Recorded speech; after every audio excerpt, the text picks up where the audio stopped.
You know, when we think about medicine, our minds pretty much instantly go to sharp, precise instruments. But what if the most powerful tools for healing weren't sharp at all? What if they weren't even physical objects? Today, we are diving deep into an absolutely fascinating idea from the 25th chapter of the ancient Ayurvedic Vedic text, the Ashtanga Hridya. Just for a second, picture a surgical tool. What pops into your head? It's probably something made of gleaming steel, right? It's sharp, it's sterile, and it's designed for unbelievable precision. You know, a scalpel, some forceps, maybe a clamp. That's the modern picture. But let's rewind the clock. Thousands of years, practitioners of Ayurveda had a much, much bigger idea. They called their instruments yantras, which pretty much translates to blunt instruments. And as you're about to see, their definition of a tool was on a whole other level from our own. So what were these ancient tools? Well, the Ashtanga Hridya weighs out this really clear and fascinating way of thinking that helps us get a handle on what they were for. Okay, so according to the text itself, a yantra is basically any device that helps a physician out. What's so cool is just how broad that definition is. It's not just about cutting, it's about pulling things out, getting a better look at something, and even protecting the body. The main jobs of a yantra were super practical. I mean, they were used to pull out stuff that didn't belong, like splinters or even arrowheads. They helped a doctor actually see into the body, apply treatments like stitches, and shield healthy tissue while they worked. It was a really versatile toolkit. But this right here, this is where our little journey into the ancient medical mind really gets going.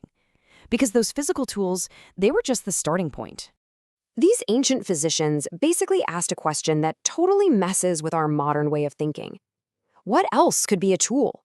What other forces out there could be used to help someone heal? And this is where we meet the Anu Yantras, which you can think of as accessory instruments. And let me tell you, this list is what makes this chapter of the Ashtanga Hridaya so absolutely amazing. It just reveals a completely different way of looking at medicine. So what was in this accessory toolkit? Well, it starts with things that kind of make sense, but then it quickly goes into territory that is, well, it's both surprising and really profound. First up, you've got a list of physical things. A magnet, sure, that makes sense for pulling out metal bits. Ropes and cloths for binding things up. A stone or a hammer to apply force.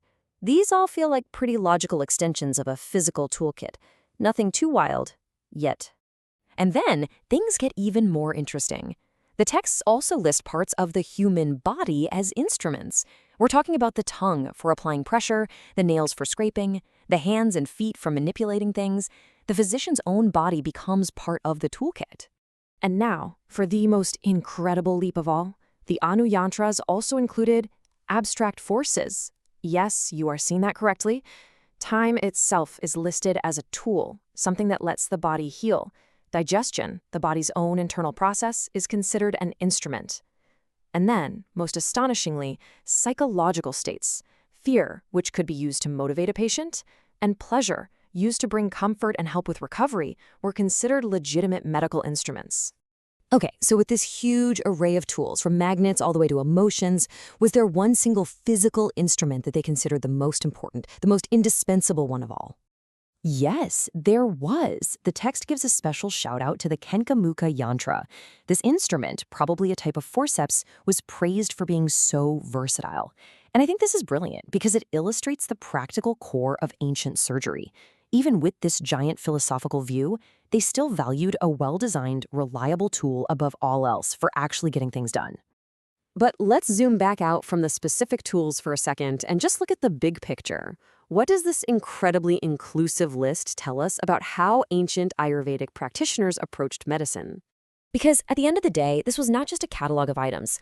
It was a statement of philosophy. It was a way of seeing the entire world and the patient's own experience as a resource for healing. So what should you take away from all this? In this worldview, a tool is anything that helps someone get better. The patient isn't just some passive object being worked on. Their body, their mind, their emotions are all active instruments in their own recovery.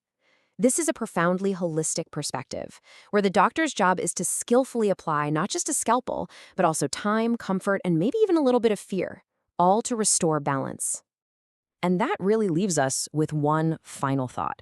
If something as intangible as an emotion can be classified as a medical instrument, right there alongside a stone and a rope, what does that change about our modern understanding of medicine, of health, and of what it truly takes to heal?